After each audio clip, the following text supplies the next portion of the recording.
Hey guys, Brian here, and Bailey. Welcome back to outside the shop.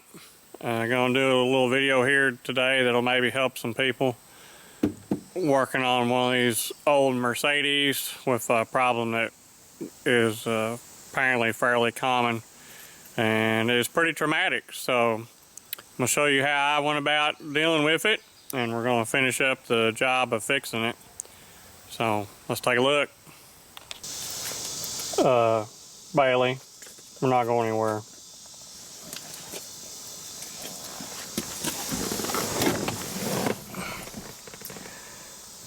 So if you'll notice here, the lock assembly is going out of this car.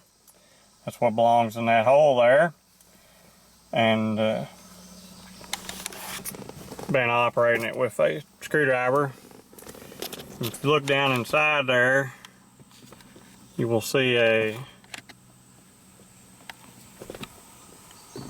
this piece. This piece here that sticks out.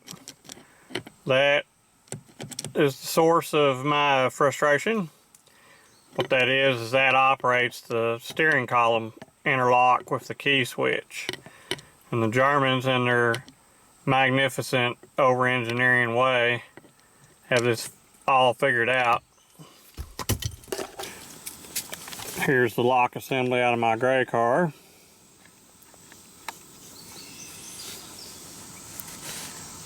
So this is what a steering column lock assembly looks like.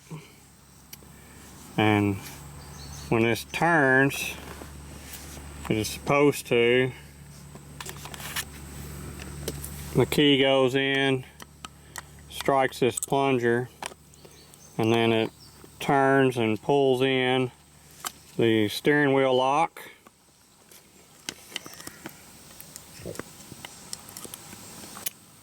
And see it goes in. Right now it's not out, but as soon as I pull this screwdriver out of the plunger, it's going to pop out. Just like that. So, the problem is this gets worn, and then when you go to turn the key, it locks up because it can't cam this piece over to make it pull the plunger in for the steering wheel lock, and then you're screwed. Because if you can't turn the key on, you can't get the key face off. If you can't get the key face off, you can't get this turned in. If you can't get this turned in, you can't get this pin that goes into the steering column to release, because it can only push in when the lock is off. See, when the lock's in, you can push it in. When it's out, no luck. And then on the back side, the electrical connector is tabbed to this T-piece, which also won't let you take the key, it won't let you take it off unless the key's turned on. In the off position, the electrical connector is held to the back, so they've pretty well got you. Focus. This is the lock assembly itself. Nothing super special about this.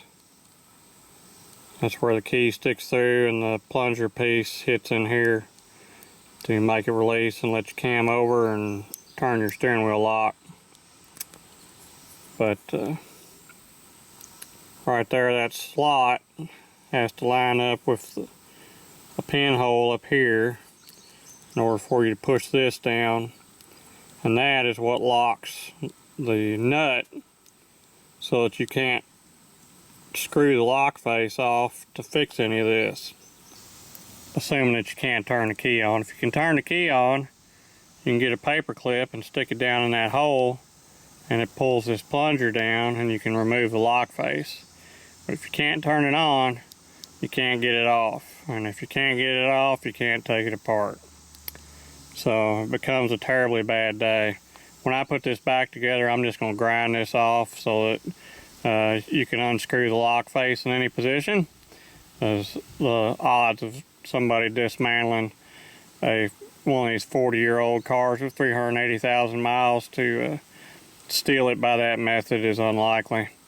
They got to get into the car first, so they've already broke the windows out and probably totaled the car anyway, because the windows would be more valuable than the car is. So I'll show you here, maybe in a standard, once this is in the car in regular use, you can take a paper clip and stick up through there and you can see it pull that plunger down. And once the plunger's down, you can unscrew the bolt. This is the bolt. That groove up inside there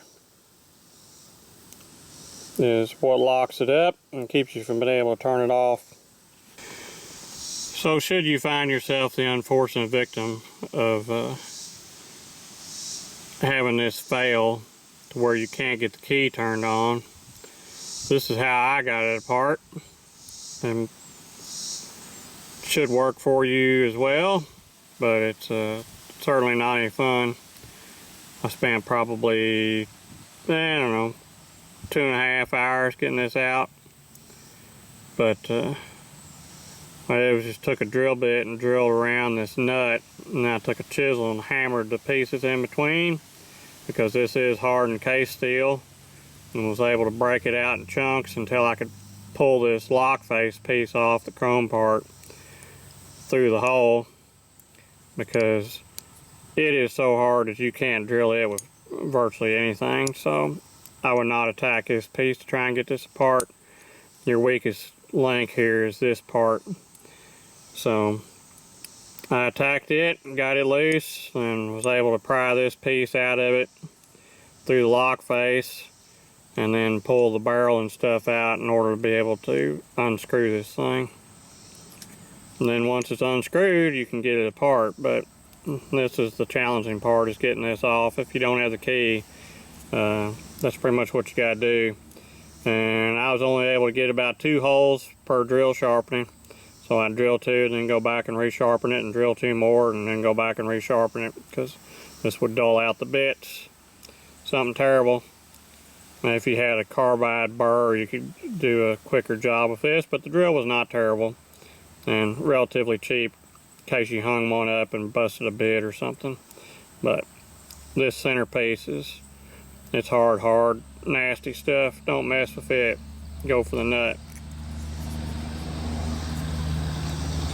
There's that groove. It locks it again right there. So I said I'm gonna grind off the piece on mine so that you'll always be able to screw this nut off. So then after that, the next step here is going to be getting that piece out that's the cause of my trouble, why you can't turn the key on, and replacing it with this one here. So first thing I need to do, well, I've already unscrewed the panel underneath down here to gain access, but I need a little more access. So I'm going to pull the instrument cluster out. In order to pull the instrument cluster out, you're supposed to use special tools. My special tool consists of a putty knife. Usually slide it in on the sides here and it will release and you can work the thing out, but I can't very well do it one-handed, but you get the idea. So I'll get this instrument cluster popped out and we'll take a look.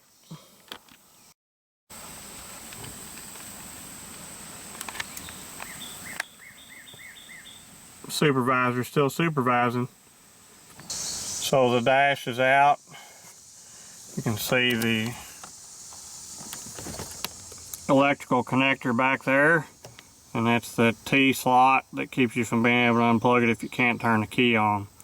So that's why you need to be able to get the lock out so you can turn it on to get that unplugged. And there's 2 vacuum hoses over here that have to do with your shut off, so unplug them. And on the bottom side, if you can see it up through there, there is a wire for the buzzer switch, and it's got to come off, and then you got to push the peg in and twist that thing up and get it out of there. So get that done, I'll bring you back. So if you look underneath here, just should be able to see the pin.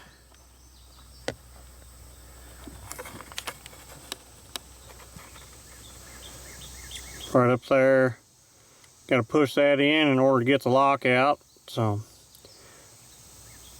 get my screwdriver and jam that in and twist this out. Pin's released. I got it slid up. And what I'm going to do is twist this around and get it the rest of the way out. And there it is. Ta-da! So there's the problem child. Even with the lock tumbler out, you can't turn it because it's junked up, wore out. Only 380,000 miles and almost 40 years. It's getting close, but no es bueno. So I'm gonna put my one out of the wrecked car in reverse order of operations. Alright, so both the vacuum lines are hooked back up. Electrical connector's back on the back. And the buzzer alarm's back in. Lock assembly's stuck in and clamped, so it doesn't move around. In the center of the hole. So I've got it in the turned on or accessory position where you needed to have it to line the tumbler assembly back up. So I'm gonna go grind this piece off so it can't ever cause me any trouble in the future. And that's up to you if you decide to do that or not. So with that gone, you can unscrew the lock face regardless of whether you got the key in it and you got it turned on or not. So if you have a tumbler problem or a switch problem, you can get it back apart without having to drill and cuss or torch or do whatever. So that's what I'm gonna do. It's up to you if you do it. She's still checking in. So here's what I've done. Ground that down. You'll still need the paper clip to get it inserted because of this tab on the side, but you can unscrew it at any time without it. You could grind it off if you wanted to, but it makes assembly easier, so that's the way I'm gonna do it. And you just gotta be sure that your timing is correct to have your key in the accessory position, so that the tabs on the back line up with the holes in there. You don't want them in the slot or it'll be locked up on a bad day. But right there should do it.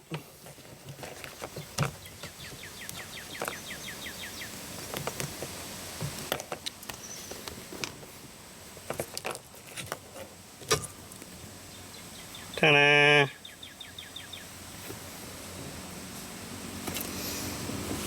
And normally you would have to have that in the accessory position to be able to screw this on, but because of my modifications, it should go right on now.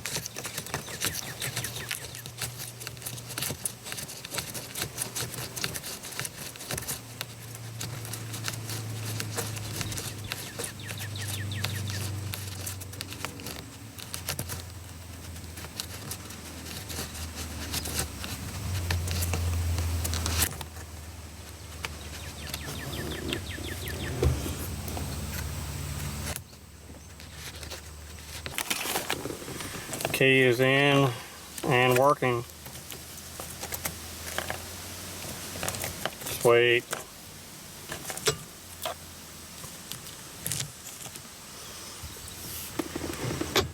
And the lock works, but that's when it gets hard. So that's if you ever have the wheel locked, you want to hold tension off of it while you undo the key. Makes it much easier.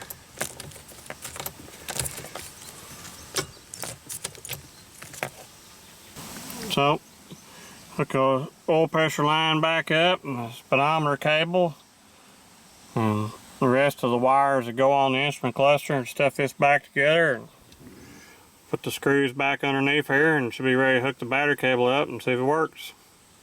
So when we get that done, I'll bring you back. Well, looks like Bailey's ready to sign off on this job. Got the ignition switch all back in, and it's working like it's supposed to.